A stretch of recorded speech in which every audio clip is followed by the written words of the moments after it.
Maglalakad na nga pala kami guys para akutin yung baboy na akutin namin. At medyo malaylay pa nga aming lalakarin guys para maakot yung baboy. At mapapansin nyo pala guys, dapa ang ibang palay dito sa aming dadaan. Ay kawawa naman ang may-ari ng palay na ito.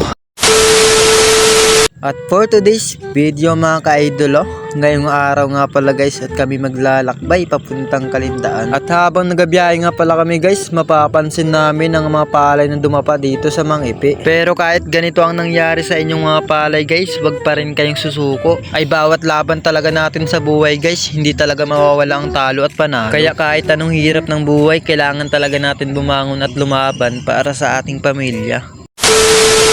At dadaan nga pala muna tayo sa tulay bago makarating ng Kalindaan. At dito nga pala tayo dadaan sa lumang tulay dahil bawal pa magdaan sa kabilang tulay. At paki-comment na lang guys kung nakadaan na kayo dito. At marami na nga pala nagtatanong kung kailan na daw pwedeng buksan ng kabilang tulay para dumaan. At sasagutin ko rin naman yung tanong nyo. Yun ay hindi ko rin alam. Galing ha? At nakarating na nga pala kami guys sa aming pupuntahan dito nga pala sa tropa. At pagkarating nga pala namin guys, nilatagan agad kami ng alak at pulutan. Oh my God! Wow! At syempre shoutout ko nga pala ng aking mga kasama, si Bornunoy, si Buknunoy at saka si Pordoy. At first time ko nga lang din pala guys makakita ng ganitong papaya, napakaliit, may bunga pa. Abay ayos to hindi mo na kailangan nakyatin at sungkitin Ay totoo palang kasabihan ng iba, kapag pandak ang may-ari, pandak din ang tanim. Gunggong! Barinig kita sa mukha!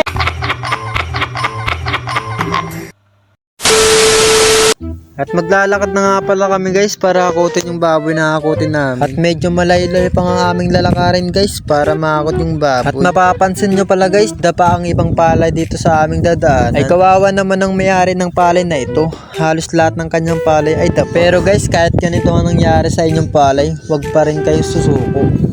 At dadaan nga pala kami dito sa malit na kahoy na tulay. At medyo nakakatakot lang guys dahil nagaugan na itong tulay. Pero okay lang naman mahulog dito, wag lang sa maling tao. Abay umuugot pa. Kaya nga, nararamdaman mo At nakarating na nga pala kami dito sa aming pupuntahan na bahay. Bali nag-iisang bahay nga lang pala to dito sa bukid. Ikaw nga guys kung tagasan ka, paki-comment naman dito. A few moments later. Bali ito na nga pala guys yung aming hakutin na baboy. Ay tumitimbang nga pala ito ng 150 kilos. Buti na nga lang guys, mabait yung baboy kahit palakarin mo lumalaki. Bali naabutan na nga pala kami ng malakas na ulan dito. Pero okay lang. Dahil mas maganda nga palang umulan kapag hinila yung baboy ng malayo. Kapag hinila mo kasi ang baboy ng malayo na mainit, pwedeng mamatay. Ay balik tayo sa baboy. Ay pakabait naman ang baboy na ito, lumalakad mag-isa. Ay masarap nga palang mag-alaga ng ganitong baboy. Tapos ang sexy pa maglakad. Parang si Vice ganda.